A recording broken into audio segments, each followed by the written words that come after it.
Whoa, I'm in a new location. Yeah, well anyway, if you're wondering why the scenery changed, because getting one last vacation in before the summer ends. So we're here at yeah, Universal Studios, the hotel. I'm not gonna say which one specifically because I think that would give all my exact location, and I don't want that to happen. So yeah, just Universal Studios. Last here for vacation, Florida. So yeah. So let's get into the video now. Probably my favorite kid show of all time growing up was Dino Dan. It was a show about a boy named Dan who can see dinosaurs in his life, and he does dino experiments to solve some mysteries about them. There was a good array of dinosaurs that were shown in the series, and they all range from iconic ones like the T-Rex and the Triceratops to slightly more obscure ones like the Eoplocapalus and the Pterodactylus. However, after 2 seasons, Dino Dan ended with the episode Where the Dinosaurs Are, great title by the way, and Nick Jr. stopped airing reruns of the show. So it looked like it was the end for Dino Dan, until a spin-off came around and it was somehow even better. All right, welcome to another installment of the Shows I Watch the Kids series. It's monthly. It's sort of become another monthly series. Just trying to crank all of them out before I can end it, and I have more miscellaneous ones left. So yeah, so today we'll be talking about Dino Dan and Trike's Adventures as if the title didn't give it away. So let's begin. But before we get into all that, be sure to like and subscribe, share this video with your friends, check out my post on Struggle, check out my Dino, check out my Twitter. All the links are in the description. Let's start the video now. Dino Dan Trike's Adventures was a spin-off to Dino Dan, only this time it was Dan's little brother Trek being put into that Dino spotlight, and not Dan himself, as he had left to go work at a paleontology dig site at the Royal Tyrrell Museum in Alberta, Canada. What was cool about this show is that it provides more character depth to Trek. In Dino Dan, he was just portrayed as Dan's annoying little brother who would sometimes take his stuff for virtually no reason. But in this show, he's not only the main character, but he can also see dinosaurs that Dan has never even seen before. What's cool about the dinosaurs in Trek's Adventures is that the dinosaurs that were featured were all very unique, and it was almost guaranteed that you would never have heard of them. Until you watch this show, unless you watch Dinosaur Train, yeah, you would never, and it was almost guaranteed that you would never have heard of them until you watch the show, unless you watch Dinosaur Train. That's what I meant to say. Some of my favorite dinosaurs include the Therizinosaurus with its long claws, like the Wolverine. You got the Giganosaurus, who feels like the true king of the dinosaurs to me. It's so gigantic, dude.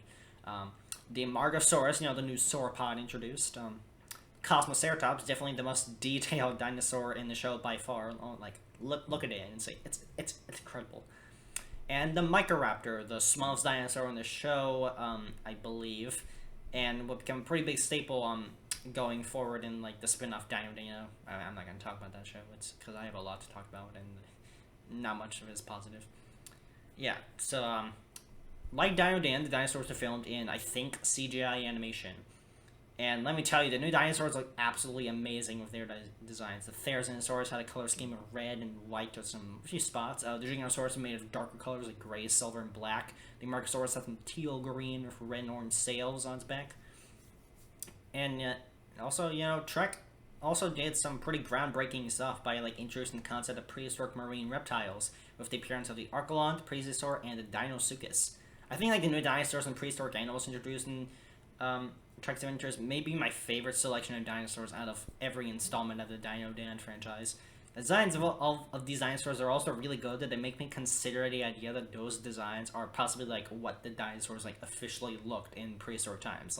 That's what they actually look like, nothing else, just that. That's because they look so good. Oh my god. Trek's Adventures not only had great dinosaurs, but also had great episodes. Some of my all-time favorite episodes from the franchise actually come from Trek's Adventures, partially due to them being very unique in what their plot was. There was an episode where Trek and his friend Penelope sing about dinosaurs in a musical, and you know how I feel about musicals, so you know that I like this episode.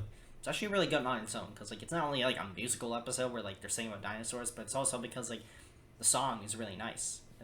And the episode has a plot of Penelope having stage fright, but then she overcomes it when she starts singing about the dinosaurs. And the song and the song Trek and Penelope sung was actually pretty good. I might link it down in the description if you want to go check it out for yourself. It's a good episode. It's a good song though. Good song too.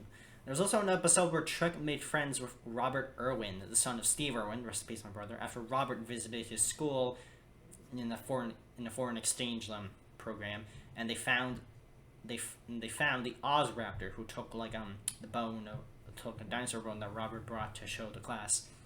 There were also 2 episodes that focused on Trek making comic books with his grandmother, and those episodes were so good. In the first one, Trek creates a comic book character named Tyrannosaurus Trek, who tries to help some dinosaurs escape a volcanic eruption, or volcano eruption. That's what it's nice. Now, there was also a sequel episode where Trek helps his grandma get some big pterosaurs south for the winter in prehistoric times.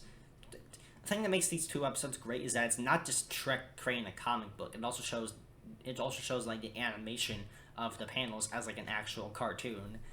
The animation style actually looks pretty nice and simple, and I kind of feel very discouraged that we couldn't get more of this, like an animated spin-off show, or at least like a mini-series.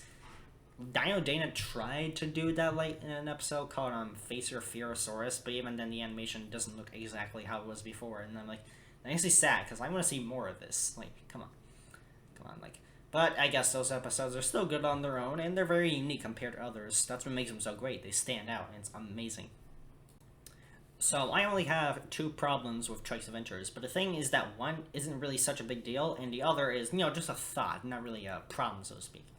The first criticism is the lighting.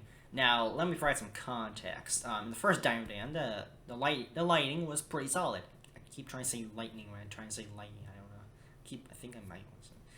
Yeah, but like whenever there were daytime shots, the lighting looked very nice. Basically, whatever the weather was in the episode, the lighting would complement it well. For Trek's Adventures, it kind of just looked a little desaturated a lot. Like everything doesn't look so nice, and not a lot of the lighting is absolutely spectacular. Like it kind of felt like they only filmed whenever it was cloudy outside. That's not to say that Trek's Adventures is like ugly to look at, because it's not. It's a good show. It's just that the low saturation kind of pales in comparison to the original Dino Dan in terms of lighting, but not in terms of quality, because it's still pretty good. Alright, time for this one. And the other criticism I have is one that I have been thinking of for a very, very long time. So how on earth is Trek and Dan and Dana, to an extent, the only ones noticing these gigantic prehistoric beasts roaming around the area? Like, and not any of the hundreds of kids, adults, or background characters in the same area. There was an episode where a Tyrannosaurus Rex and a Giganosaurus threw down in a museum, where they shook the ground with every step they took, and roared at each other. And you're telling me nobody but Trek heard that? I guess you can make the claim that dinosaurs are all just in Trek's imagination, but it doesn't really explain how they're able to affect things in the real world. In multiple episodes, Trek puts in dinosaur bait for his dino experiments, and the dinosaurs always end up taking the food. So if it was all in Trek's imagination, there's no explanation for why the bait would be gone.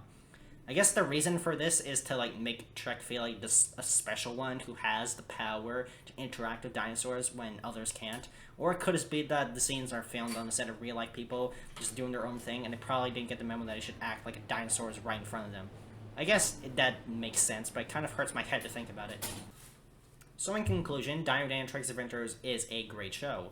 It really revolutionized my love for dinosaurs, and it was a show that really made me want to be a paleontologist when I grew up. While it's not necessarily what I want to be anymore, I'm still very grateful that Trek was able to ignite my passion for dinosaurs. So much, in fact, I even thought about having my own show similar to Dino Dan, where I can see dinosaurs and do my own dino experiments. But then I learned what plagiarism was, so I kind of gave up on it. And also because I sent an email to J.J. Johnson, the creator of Dino Dan, to see if a director for Dino Dan, and see if hey, dude, can I have my own series? But then I never got a reply back, so I don't even think he saw it. He just threw it away. It's kind of sad. If there's any children's shows that I would want my future kids to watch and get invested in the concept of dinosaur research, I would put on Dino Dan Trek's Adventures. Go watch the show if you feel like it. It's only on Amazon Prime, unfortunately, and Dino Dan is available on iTunes or something. But it's definitely worth the watch. I will never forget what made Trek's Adventures so amazing. Thank you guys for watching the video. Be sure to like and subscribe, and check out my social channel as well. Check out my Dino and my Twitter. The links are in the description. And I also want you to share it with friends, and by doing all those two things, you're helping me a lot to reach 1,000 subscribers. Now, I'll see you guys next time.